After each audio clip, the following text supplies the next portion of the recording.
अस्सलाम वालेकुम दोस्तों, मेरा नाम मोहम्मद रियाज और आप देख रहे हैं हमारी हज 2025 की वीडियो सीरीज। दोस्तों, हज का जो एडवांस पेमेंट है, पहली किस्त है, उसका डेट बढ़ा दिया गया है। अब जो नई डेट है वो है पेमेंट करने की आखिरी डेट 31 अक्टूबर 2024 और आपके डॉक्यूमेंट जमा करने की अपने अपने स्टेट हज कमेटीज में 5 नवंबर 2024। दोस्तों, इस बीच हाजियों की कुछ शिकायतें हैं, कुछ गलत फहमियाँ हैं जो सोशल मीडिया पे चल रही हैं, व्हाट्सएप ग्रुप्स में चल रही हैं। तो आज हम लोग उसके बारे में बात करने वाले हैं। तो वीडियो को आखिर तक देखें, इंशाल्लाह आपको फायदा होगा। तो जो पहला हमारा टॉपिक है वो है कुर्रा सिस्टम। बहुत सारे हाजी जो है कुर्रा का जो सिस्टम है, हज कमेटी का जो सिलेक्शन का सिस्टम है, ड्रॉ करना, कुर्रा करना, उससे नाराज चल रहे हैं। क्योंकि बहुत सारे हाजियों का ये इल्जाम है, वो आरोप है कि हज कमेटी का जो कुर्रा सिस्टम है वो फॉल्टी है। क्योंकि उसमें जो है कि कुछ ऐसे लोग होते हैं जो उन्होंने पहले दिन जो है कि एप्लीकेशन किया हुआ है, जिस दिन एप्लीकेशन स्टार्ट हुआ उन्होंने उस दिन एप्लीकेशन किया, लेकिन उनका सिलेक्शन नहीं हुआ। बल्कि ऐसे लोग जिन्होंने लास्ट डेट में या काफी दिनों के बाद जो है कि एप्लीकेशन किया और उनका कोर्रा में सिलेक्शन आ गया, सिलेक्शन हो गया, और जिन्होंने पहले से किया हुआ था और इतने दिनों तक जब जब डेट बढ़ती गई एप्लीकेशन, तब तक वो इंतजार करते रहे, दुआएं करते रहे, और जब सिलेक्शन आया, जब सिलेक्शन हुआ तो उसमें जो है कि उनका नंबर नहीं लगा, उनका नाम नहीं आया, बल्कि उन लोगों का आ गया जिन्होंने बाद में एप्लीकेशन किया। तो इससे जो है कि बहुत सारे हाजी जो है कि ठगा सा महसूस करते हैं, चीटेड फील करते हैं कि जो है कि हमने जो है कि पहले सारी तैयारी की, हमने पहले फॉर्म भर दिया, सब कुछ किया और हमारी मेहनत जाया गई, हमको जो है कि सिलेक्शन नहीं मिला, बल्कि दूसरे लोगों को सिलेक्शन मिल गया जिन्होंने बाद में एप्लीकेशन किया हुआ था। तो इसी सिलसिले में किसी हाजी साहब ने मुझे मैसेज बार बार किया, उसके बाद जो है कि फोन भी मुझे किया उन्होंने, अपनी इस जो है कि नाराजगी को दर्ज कराने के लिए कि आप जो है कि हमारी इस बात को हज कमेटी तक पहुंचाएं। तो उनका जो कहना था वो इस तरह से था कि हज कमेटी जो भी सिलेक्शन करती है, कुर्रा करती है, उसको कुर्रा करने की जरूरत नहीं होनी चाहिए।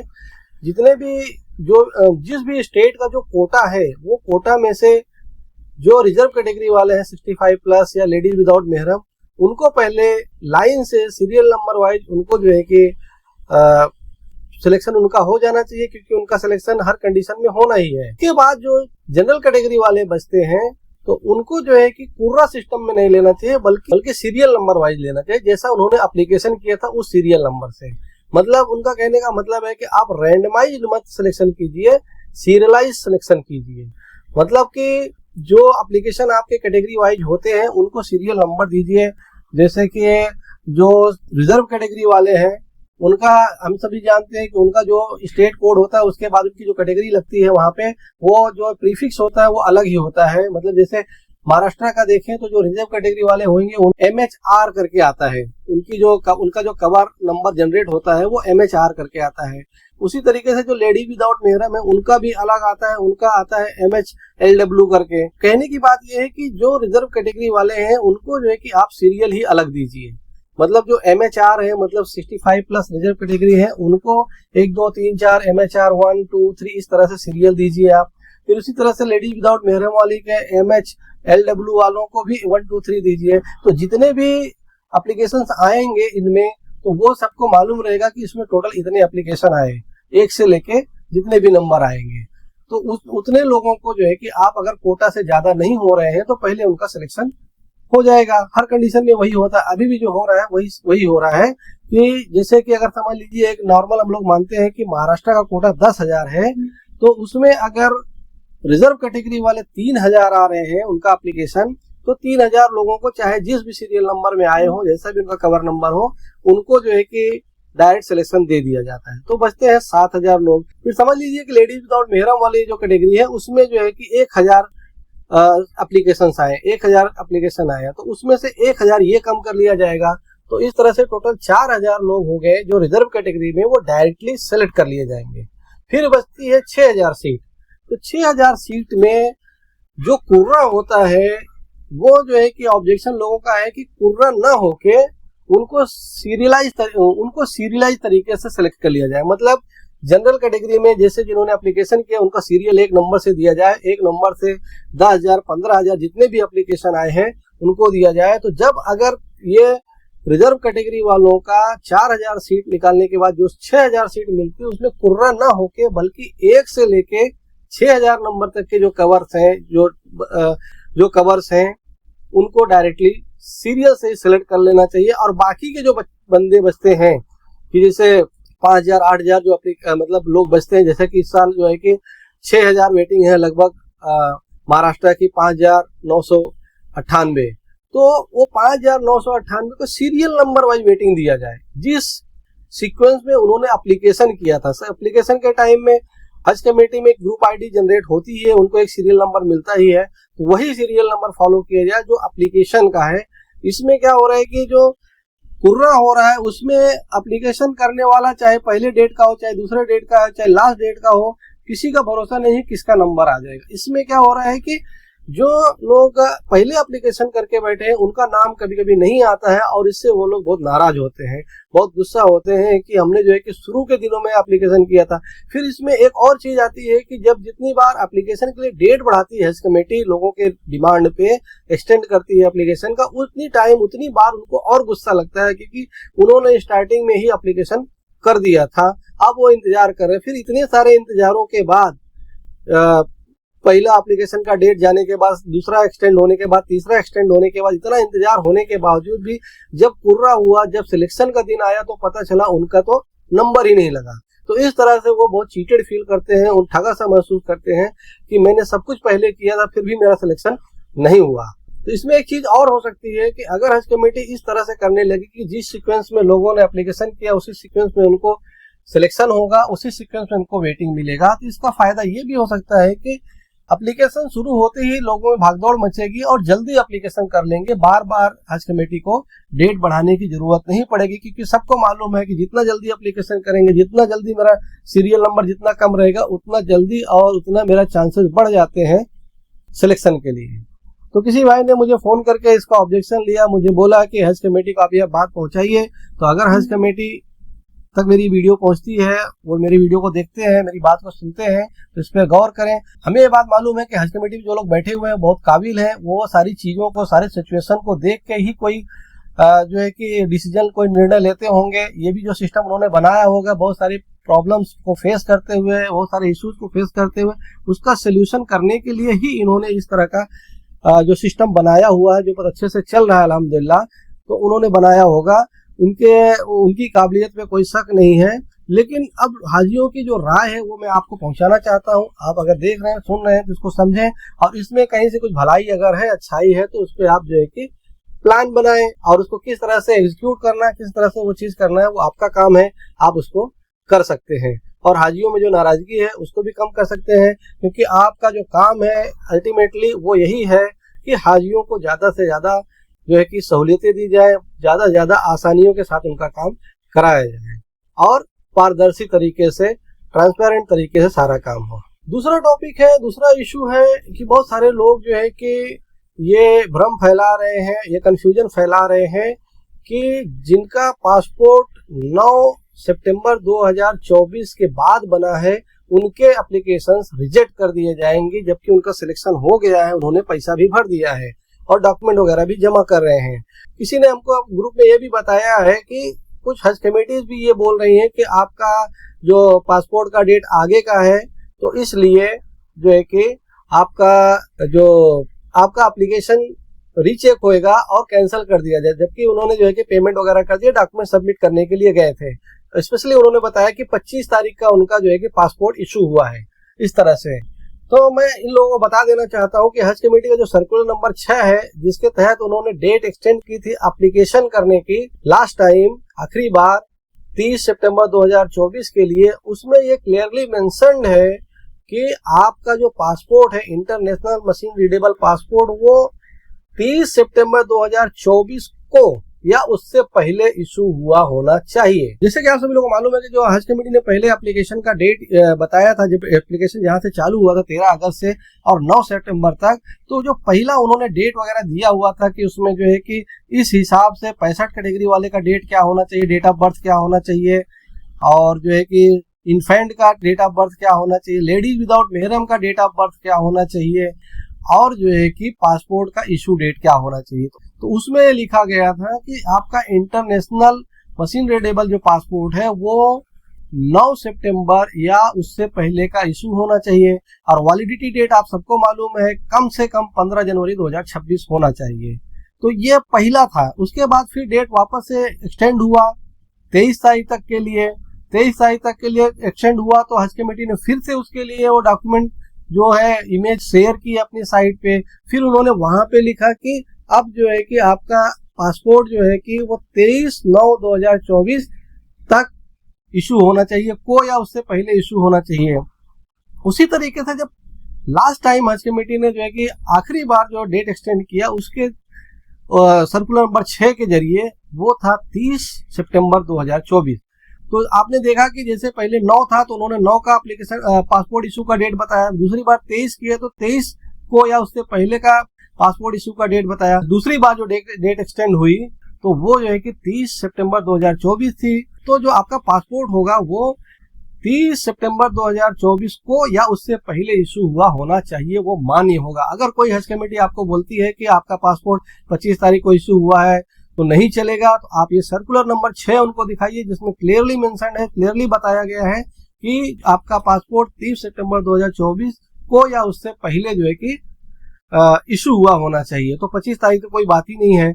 और दूसरी बड़ी बात यह है गौर करने वाली कि जो बार बार एप्लीकेशन की डेट बढ़ाने के लिए लोग जो है कि रिक्वेस्ट कर रहे हैं, तो उनमें सबसे बड़ा मुद्दा यही था कि बहुत सारे लोगों का पासपोर्ट नहीं बना हुआ था, अंडर प्रोसेस था। जैसे कि हमने पहले वीडियो में बताया कि 2 बार पासपोर्ट के ऑफिस 5 दिन 6 दिन के लिए बंद हो गई थी और पासपोर्ट जो है कि टाइम पे लोगों को नहीं मिल पा रहा था। तो ज्यादा से ज्यादा लोगों का जो रिक्वेस्ट था डेट बढ़ाने के लिए वो यही था कि हमारा पासपोर्ट बन के नहीं आया था, हम एप्लीकेशन कैसे करें।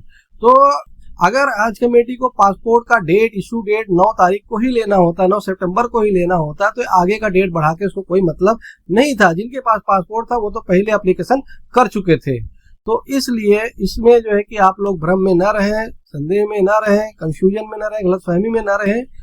आपका पासपोर्ट का डेट अगर 30 सितंबर 2024 को या उससे पहले इशू हुआ तो इंशाअल्लाह आपका पासपोर्ट वैलिड माना जाएगा और आपका एप्लीकेशन भी माना जाएगा। इस पासपोर्ट के इशुएंस डेट की वजह से आपका एप्लीकेशन कैंसिल नहीं होगा, रिजेक्ट नहीं होगा। बाकी दूसरी बहुत सारी चीजें हैं, बहुत सारा रीजंस हो सकते हैं जिसकी वजह से आपका एप्लीकेशन पैसा भरने के बाद भी कैंसिल हो सकता है, रिजेक्ट हो सकता है। अगर पेपर में कुछ प्रॉब्लम होगी और कई तरीके जैसे रिपीटर्स वगैरह हैं वो मामला होंगे, लेकिन इस एक रीजन की वजह से नहीं होगा, क्योंकि ये जो है कि हज कमेटी के सर्कुलर में है और हज कमेटी अपने सर्कुलर, अपने गाइडलाइन, अपने कानून के खिलाफ काम नहीं करेगी।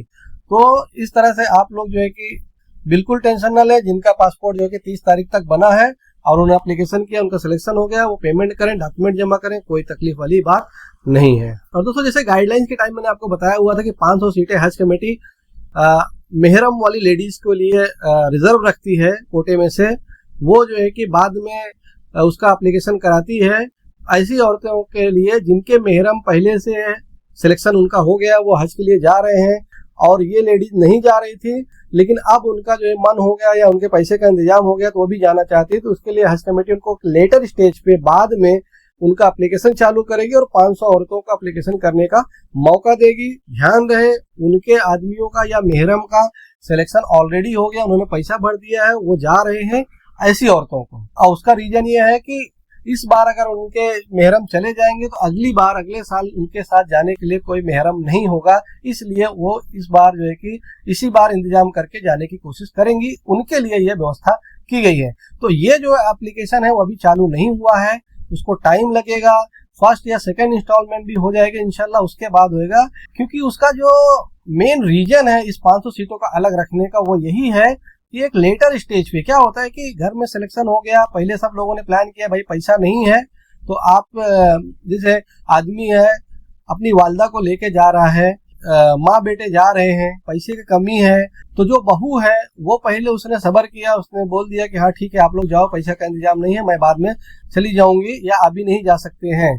लेकिन जब घर में हज का जो है कि तैयारियां चालू हो जाती है, सिलेक्शन हो जाता है, पैसा भरने वाला हो जाता है, सारी चीजें सीखने के लिए ट्रेनिंग और बहुत सारी चीजें होती है, घर का माहौल एक हज के जैसा होने लगता है, तो जो घर की जो लेडीज हैं उनको भी मतलब फिर एक शौक पैदा हो जाता है और उनको एक ये हो जाता है कि सब ये दोनों जा रहे हैं और मैं नहीं जा रही, मैं ही रह जा रही हूँ, तो धीरे धीरे उनको यह तकलीफ चालू होती है। फिर घर में बातें होती हैं और अगर इंतजाम पैसे का रहता है तो फिर ये हो जाता है कि चलो आप भी चलो, तो फिर उनके लिए ये इंतजाम, ये जो है कि सीट्स हैं। और दूसरी बात ये भी रहती है कि जैसे माँ बेटे जा रहे हैं और धीरे धीरे जैसे हज की ट्रेनिंग होती है, जानकारियां होने लगती हैं, तो लोगों को ये मालूम होता है कि सास को यानी हस्बैंड की माँ को जो है कि संभालने के लिए एक लेडीज की भी जरूरत पड़ सकती है, उनको उनका बेटा ही हर जगह संभाल नहीं पाएगा। तो ये चीज भी होती है। तो उस वहां पे भी जब जाते जाते सारी चीजें सीखने लगते हैं, ट्रेनिंग वगैरह में जानकारी हो जाती है और ये समझ में आता है कि अपनी अम्मी को जो है कि इनको संभालना मर्द को इतना आसान नहीं है, और अगर एक और लेडीज कम एज वाली उनकी बहू साथ में रहेगी तो लोग बहुत अच्छे तरीके से अपना हज परफॉर्म कर पाएंगे। तो भी एक प्लान बन जाता है कि आप भी चलो। तो फिर ऐसे लोगों के लिए, ऐसे लेडीज के लिए जो है कि ये 500 सीट्स है, लेकिन उसका एप्लीकेशन अभी चालू नहीं हुआ है। किसी भ्रम में, किसी कंफ्यूजन में ना रहे, उसके लिए बाकायदा सर्कुलर आता है कि ये इस टाइम से चालू हो रहा है एप्लीकेशन। और हज कमेटी की साइट पे जैसे अभी पिलग्रिम लॉगिन है, उसी तरह से एक मेहरम का भी लॉगिन आएगा। मेहरम वाली सीट्स के लिए अलग से आपको प्रॉपरली लॉगिन करना पड़ेगा और एप्लीकेशन करना पड़ेगा। अगर उसमें भी 500 से ज्यादा एप्लीकेशन आ गया तो उसमें भी पूरा होएगा, उनका भी वेटिंग लिस्ट निकलेगा। तो ये सिस्टम इस तरह से होता है। तो अभी आप घबराइए मत। हज कमेटी की जो साइट है www.hajcommittee.gov.in, उसको आप फॉलो करते रहिए। अगर पढ़े लिखे हैं मोबाइल पे या कंप्यूटर पे, तो आपको सारी चीजें टाइम टू टाइम सब वहां पे मालूम होती रहेंगी। और जो हमारे जैसे बहुत सारे यूट्यूबर्स हैं जिन लोग ग्रुप बनाया हुआ है या यूट्यूब पे वीडियोस बनाते हैं, वो भी आप फॉलो कर दीजिए। किसी एक अच्छे यूट्यूब चैनल को जो आपको पसंद हो उसको जो है कि सब्सक्राइब करके रख लीजिए। तो सब यूट्यूबर्स जो भी नई चीजें आती हैं उसके ऊपर वीडियो बनाते हैं, इन्फॉर्मेशन देते हैं, तो आपको घर बैठे इसकी जानकारी हो जाएगी। इसलिए भी आपको घबराने की जरूरत नहीं है। जो भी होएगा वो क्लियरली होएगा, ट्रांसपेरेंट तरीके से होएगा, हज कमेटी की वेबसाइट पे आएगा। चौथा जो हमारा टॉपिक है वो आज का वेटिंग लिस्ट वाले हाजियों का है। तो पहले भी हम लोगों ने देखा है, हर साल ऐसा ही होता है। जैसे जैसे पेमेंट का डेट फिर से अगर बढ़ता है, एक्सटेंड होता है, तो जो वेटिंग वाले हाजी हैं उनका जो है कि सबर जो है कि टूटने लगता है, सबर जो है कि छूटने लगता है। तो उन लोगों को मैं बता देना चाहता हूं कि आप अभी सबर कीजिए। जब तक ये पहली किस्त का पूरा पेमेंट और पेपर जमा नहीं हो जाएंगे तब तक पता नहीं चलेगा कि कौन कैंसिल कर रहा है, कौन नहीं कैंसिल कर रहा है, किसका पेपर सही है, किसका पेपर गलत है, कौन रिजेक्ट होगा। तभी आपकी सीट खाली होगी, तभी आपको मिलेगा। बहुत सारे हाजी वेटिंग लिस्ट वाले गुस्से में बोल देते हैं, बोल भी रहे हैं, क्योंकि उनका गुस्सा बढ़ते जा रहा है, उनका इंतजार बढ़ते जा रहा है, इसके लिए उनका सबर जो है कि साथ नहीं दे रहा है। मैं आप लोगों को बता दूं, सभी हाजियों को अब आपको सबर से ही काम लेना। पूरा हज का सफर ही सबर का नाम है। तो आप बर्दाश्त रखें, दुआएं करते रहें। तो उनका कहना यह है कि पेमेंट जिसको करना था पहले बार में ही कर लिया। नहीं भाई, ऐसा नहीं होता है। पेमेंट जो होता है, बहुत सारे लोग हाजी एप्लीकेशन कर देते हैं, उसके बाद उनके पास रहता है इंतजाम, लेकिन पैसा कहीं फंसा है, कहीं किसी तरीके से है, उस टाइम पे नहीं मिल पाता है। तो लोग अपना अपना इंतजाम कर रहे हैं। जिनका सिलेक्शन अल्लाह ताला के फजलो करम से अल्लाह ने ही पहली बार करा दिया है, उसमें आप अपना दिमाग न लगाएं, आप अपनी नाराजगी मत जताएं। उनको जो है कि अगर अल्लाह ताला ने उनको चुना हुआ है फर्स्ट टाइम में, तो उनका पूरा मौका दें। उनका होने के बाद आपकी किस्मत में होगा तो आपके भी 30,000 सीट जो वेटिंग वाले हैं वो भी निकलेगी, इंशाल्लाह वो भी हो जाएगा। तो इस तरह से आप लोग परेशान ना हो, दुआएं करते रहें। अब आप एक अच्छे सफर पे जाने वाले हैं, लाइफ चेंजिंग सफर पे जाने वाले हैं। तो इसलिए अभी से आप लोगों के बारे में अच्छा गुमान रखें, अच्छा सोचें और लोगों के लिए अच्छी दुआएं करते रहें, सभी मुस्लिमीन मुस्लिमात के लिए, हाजियों के लिए और अपने लिए भी। इंशाल्लाह आपको अगर जाना होगा, आपकी किस्मत में होगा, जरूर से जरूर आपका भी सिलेक्शन हो जाएगा। लेकिन ये जो पहला का प्रोसेस है, इनको पहले प्रॉपर मौका, फेयर चांस इनको देने दीजिए, इनको मिलने दीजिए, इनका काम हो जाएगा तो इसके बाद आपका ही नंबर है, इंशाल्लाह आपका काम भी होगा। आज जो हमारा पॉइंट है, जो पेमेंट के दो ऑप्शंस है, उसमें जो है कि एक तो कैश पेमेंट वाला है और एक ऑनलाइन पेमेंट वाला है। तो जिन लोगों के पास कैश का अरेंजमेंट है वो अपना SBI या UBI यानी स्टेट बैंक ऑफ इंडिया या यूनियन बैंक ऑफ इंडिया में ले जाके कैश की पेइंग स्लिप जमा करके वहां पे जमा कर दें। तो उसमें जो है कि अभी हज कमेटी ने जो एक नया सिस्टम ला दिया है, जनरेट पे इन स्लिप वाला, तो उसका भी आप फायदा उठा सकते हैं। आप जो है कि हज कमेटी के साइट पे जा सकते हैं और वहां पे लास्ट में जो मेनू है वो है जनरेट पे इन स्लिप, उस पर क्लिक करें, अपना कवर आईडी यानी कवर नंबर डालें और कौन सी बैंक का आपको चाहिए उस पर करें। और उसके बाद जनरेट पे इन स्लिप का जो बटन है उस पर आप क्लिक करें तो आपको एक भरा भराया सारा डिटेल, आपका cover number, bank reference number, सारी चीजें डाल के उसमें आ जाएंगी। फिर आपको नोटों की जानकारी देनी है, या आप चेक से कर रहे हैं तो चेक की जानकारी देना है, टोटल अमाउंट भरना है, साइन करना है और जमा कर देना है। तो वहां से जो आपको मिलेगी रिसिप्ट, उसमें जो है कि 3 कॉपी होती है। एक कॉपी जो है कि बैंक के लिए होती है, दूसरी हज कमेटी ऑफ इंडिया के लिए होती है, तीसरी पिलग्रिम यानी हाजी के लिए होती है। तो आपको 2 कॉपी बैंक वाला वापस देगा, हज कमेटी ऑफ इंडिया वाली यानी SCOI वाली, और एक पिलग्रिम वाली। तो आप पिलग्रिम वाली अपने पास संभाल के रख लें हज के कंप्लीट होने तक, और जो SCOI वाली कॉपी है वो अपने डॉक्यूमेंट साथ में लगा के जमा कर दें। उसी तरीके से जो ऑनलाइन पेमेंट करते हैं वो जो है कि पेमेंट ऑनलाइन जाके अपने बैंक से कर सकते हैं हज कमेटी की साइट पे www.hajcommittee.gov.in पे। वहाँ पे लॉगिन करके आप जो है कि मेक पेमेंट पे जाए और अपना जो है कि प्रोसेस कंप्लीट करें। तो ये जो ऑफलाइन और ऑनलाइन पेमेंट है, दोनों का जो स्टेटस होता है पेमेंट का, आपको पेमेंट मिल गया कि नहीं मिल गया हज कमेटी को, तो वो वहाँ पे आपको पेमेंट में जाके ट्रांजैक्शन हिस्ट्री में दिखता है। जितनी बार आपने पेमेंट किया पार्ट में या एक साथ में, सारा वहाँ पे दिखता है। ऑनलाइन वाले वहाँ से अपनी रिसीप्ट भी डाउनलोड कर सकते हैं। तो इसमें जो है कि अगर आपने पूरा पेमेंट कर दिया है तो आपका जो है कि पेबल जो बैलेंस होता है वो 0 हो जाएगा। तो आपको इत्मीनान हो जाएगा कि मेरा पेमेंट हज कमेटी को पहुंच गया है। हमारा आज का आखिरी और छठा पॉइंट ये है कि डॉक्यूमेंट सबमिशन का।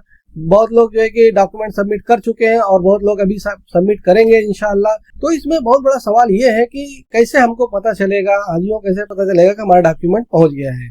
तो 2 तरीके हैं डॉक्यूमेंट भेजने के। एक तो आप खुद ले जाके पहुंचा दें हज कमेटी में, अपने स्टेट हज कमेटी में। दूसरा ऑप्शन ये है कि आप किसी कुरियर या स्पीड पोस्ट के थ्रू भेजें। तो जो कुरियर या स्पीड पोस्ट वाले हैं उनको ज्यादा तकलीफ होती है कि उनको पता नहीं चलता कि हमारा डॉक्यूमेंट जो है कि हज कमेटी को सबमिट हुआ है कि नहीं, क्योंकि हज कमेटी अभी तक फिलहाल कोई ऐसा सिस्टम नहीं किया उन्होंने हज कमेटी की वेबसाइट पे, जिससे ये पता चलेगा आपका जो है कि डॉक्यूमेंट पहुंच गया है, जैसे कि पेमेंट का स्टेटस पता चलता है। तो मैं ये हज कमेटी की जिम्मेदार को बोलना चाहूंगा, उनको एक सलाह देना चाहूंगा कि जैसे आपने सब चीजें की है, अल्हम्दुलिल्लाह बहुत अच्छा किया हज कमेटी हाजियों के लिए, उसी तरीके से एक आप ये भी साथ में स्टेटस जोड़ दीजिए कि अगर डॉक्यूमेंट पहुंच गए हैं तो उसका भी स्टेटस जो है कि हज कमेटी के साइट पे दिखने लगे, जिससे हाजियों को बहुत ही आसानी हो जाएगी, इत्मीनान हो जाएगा। तो अगर आप जो है कि खुद डॉक्यूमेंट लेके जा रहे हैं हज कमेटी में जमा करने, तो एक तो आपको वहां सामने दिया, हज कमेटी वाला खोलेगा, बताएगा कि प्रॉपर है नहीं प्रॉपर है, हो गया आपका काम, यानी उसने एक्सेप्ट कर लिया, इसका मतलब आपका डॉक्यूमेंट सबमिट हो गया। आप स्टेटस देखने की कोई ज्यादा जरूरत नहीं है। दूसरा यह है कि कुछ स्टेट हज कमेटी, हालांकि सबको करना चाहिए, लेकिन जैसा कि आपको मालूम है कि इंडिया में अलग अलग स्टेट के हज कमेटी अलग अलग तरीके से काम कर रही हैं। कोई बहुत एक्टिव है तो कोई बिल्कुल एक्टिव नहीं है। तो रिस्पॉन्सिवनेस जो है वो बहुत अलग अलग कैटेगरी का है। इस पे जो है कि हज कमेटी ऑफ इंडिया को इनको जो है कि नजर रखनी चाहिए, सुपरवाइज करना चाहिए कि सब एक तरह से ही जो है कि काम करे, जिससे हाजियों के लिए आसानी हो जाए। कि कहीं कहीं पे हज कमेटी बहुत अच्छा काम कर रही है, वहाँ के हाजी बहुत खुश है और दूसरे हाजियों को बताते हैं हमने ऐसा किया, हमारा हज कमेटी ने ऐसा हमको बताया है, अवेयरनेस क्रिएट की है, हमको फैसिलिटी दी है। और दूसरे स्टेट के हाजी जिनको इस तरह की फैसिलिटी नहीं है, फिर वो ठगा सा महसूस करते हैं, चीटेड फील करते हैं कि हमारी हज कमेटी ऐसा क्यों नहीं कर रही है। ये आप जो है कि जितने भी हज कमेटी है उनको जो है कि प्रॉपरली काम करना चाहिए हज कमेटी ऑफ इंडिया के टेंडम में, और हज कमेटी ऑफ इंडिया को देखना चाहिए कि जो कम से कम बेसिक चीजें हैं वो सारी हज कमेटी प्रॉपरली कर रही है कि नहीं स्टेट की। तो ये ध्यान देने की बात है।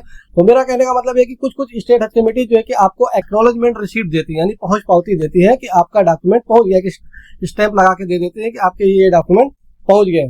लेकिन बाकी हज कमेटी नहीं देती है, तो वो हाजी जो है कि परेशान रहते हैं, खुद जमा करके आते हैं तो भी एक मतलब कंफ्यूजन में रहते हैं, पता नहीं एक्सेप्ट हुआ नहीं हुआ, क्योंकि हज का मामला है, हाजी घबराए रहते हैं, सीधी सी बात है।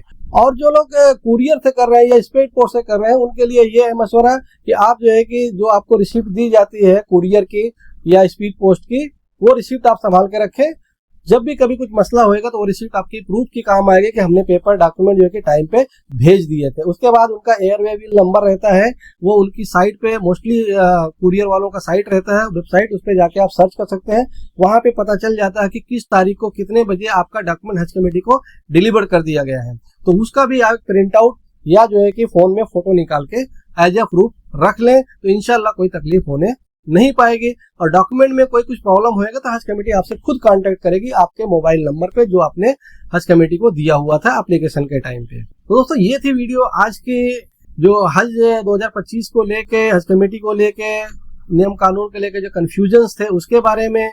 उम्मीद करते हैं वीडियो आपको इन्फॉर्मेटिव लगी होगी। वीडियो को लाइक करें, शेयर करें, हमारे चैनल को सब्सक्राइब कर लें, हमारे व्हाट्सएप ग्रुप को जो ज्वाइन कर लें, जिसमें आपके सवालों के जवाब दिए जाते हैं। इस वीडियो में बस इतना ही। अपना ख्याल रखिएगा। अस्सलाम वालेकुम।